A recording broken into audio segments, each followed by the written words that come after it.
ایک واقعہ آپ کو سناتا ہوں بہت ہی نصیحت کا۔ پرانے زمانے میں ایک مسلمان بادشاہ کے دور حکومت میں عجیب واقعہ ہوا۔ وہ مسلمان بادشاہ نیک تھا، انصاف پسند تھا، راتوں کو بھیس بدل کر گشت کیا کرتا تھا، لوگوں کے حال احوال لیتا تھا۔ ایک دن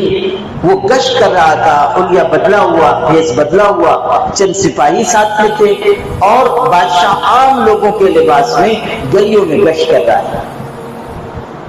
گزرتے ہوئے ایک جگہ سے گزرتے ہوئے اس نے دیکھا کہ راستے کے کنارے ایک لاش پڑی ہوئی، ایک آدمی مرا پڑا ہے۔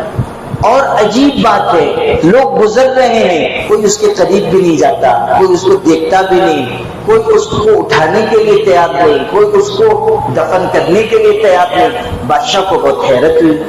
اس نے کچھ لوگوں کو رات چلتے ہوئے لوگوں کو روکا، کہا میرے بھائیوں یہ لاش پڑی ہے، تم لاش کو دیکھ رہے ہو، قریب نہیں جاتے ہو، اس کے دفن کا انتظام نہیں کرتے ہو، کیا بات ہے؟ لوگوں نے کہا ہم میں سے کوئی بھی اس کے قریب جانا پسند نہیں کرتا، اس لیے کہ یہ شرابی اور بدکار انسان ہے، ہم میں سے کوئی اس کے دفن میں شریک نہیں ہوگا، اس نے ہر رات بدکاری کی، اس نے ہر روز شراب پی، ہم میں سے کوئی شخص اس کو پسند نہیں کرتا ہے، کوئی قریب نہیں جائے گا۔ بادشاہ کو حیرت ہوئی، اس نے اپنے سپاہیوں کے ذریعے اس کی لاش اٹھوائی اور اس کے گھر کا پتہ معلوم کیا، لے کر گیا، اس کی بیوی کو خبر دی تمہارے شوہر کا انتقال ہو گیا۔ وہ بیچاری رونے لگی، بہت روئی، روتے روتے کہتی تھی میرے شوہر نیک آدمی تھے، پرہیزگار آدمی تھے، تعریف کرتی تھی۔ بادشاہ کو حیرت ہوئی کہ لوگ تو کہہ رہے ہیں کہ شرابی تھا، بدکار تھا، اور بیوی کہہ رہی ہے نیک تھا، پرہیزگار تھا، یہ کیا ماجرا ہے؟ تو اس نے اس سے پوچھا کہ آپ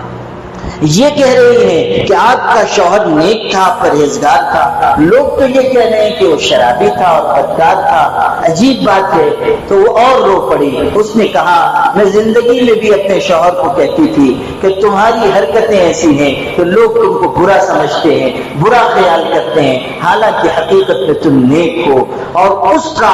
راز یہ ہے، بیوی کہہ رہی ہے، بیوی کا بیان ہے، دل کے کانوں سے اس واقعے کو سنو مسلمانوں۔ بیوی نے کہا اصل بات یہ ہے کہ میرا شوہر مزدوری کرتا تھا، محنت مزدوری کر کے حلال روزی لے کر آتا، ہمیں کھانے پینے کی چیزیں دیتا اور پھر کچھ پیسے لے کر روزانہ بازار جاتا تھا، رات کے وقت بازار جاتا، شراب کی دکان سے شراب کی ایک بوتل خریدتا، لوگ اس کو شراب خریدتا ہوا دیکھتے تھے اور سمجھتے تھے کہ یہ شراب پینے جا رہا ہے، لیکن میرا شوہر شراب نہیں پیتا تھا، وہ بوتل لا کر کسی نالی میں توڑ کر شراب بہا دیتا تھا اور کہتا تھا اللہ میں نے اتنی شراب سے تیرے کسی مسلمان بندے کو بچا لیا، اتنی شراب سے میں نے اپنے کسی مسلمان بھائی کو بچا لیا، اور تو میں کچھ نہیں کر سکتا مگر اتنا تو کر سکتا ہوں کہ اتنے پیسے خرچ کر کے اس شراب سے اپنے بھائی کی حفاظت کروں۔ پھر جاتا تھا کسی بری عورت کے ہاں، بازاری عورت کے ہاں، کسی کوٹھے پہ جاتا اور وہاں جا کر بری عورت کو پیسے دیتا اور اس کا دروازہ بند کر کے مصلی بچھا کر رات بھر نماز پڑھتا تھا، اور جب صبح ہونے لگتی تو کہتا اللہ میں اور تو کچھ نہیں کر سکتا مگر ایک رات کے لیے میں نے اپنے مسلمان بھائیوں کو اس بری عورت کے ساتھ بدکاری کرنے سے بچانے کی کوشش کی ہے، اللہ تو میرے عمل کو قبول فرما دے، اللہ تو اسی کے سلے میں میری مغفرت فرما دے۔ یہ میرے شوہر کا عمل تھا، یہ میرے شوہر کا طریقہ تھا، لیکن چونکہ وہ شراب خریدتے ہوئے دیکھے جاتے تھے اور بری عورتوں کے کوٹھے پر نظر آتے تھے تو لوگ یہ سمجھتے تھے کہ شرابی بھی ہے اور بدکار بھی ہے، لیکن میرا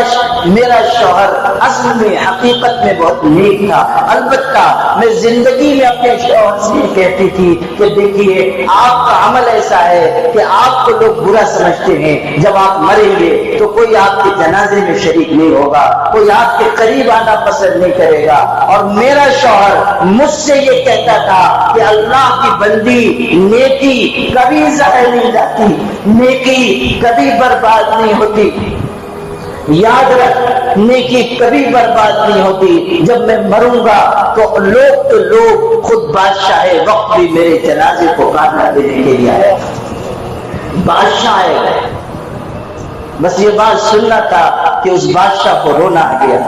بادشاہ اب برداشت نہیں کر سکا اور اس نے اس عورت سے روتے ہوئے یہ کہا کہ اللہ کی بندی، تیرا شوہر سچا تھا اور اللہ کے ساتھ اس کا یقین سچا تھا. میں بادشاہ وقت ہوں. تیرے شوہر کی وفات کے وقت خدا نے مجھ کو محل سے نکال کر اس کی لاش تک پہنچایا ہے، اور میں اعلان کروں گا کہ جس شخص کو اپنی مغفرت مطلوب ہو وہ اس مرحوم کے جنازے میں آ کر شریک ہو جائے.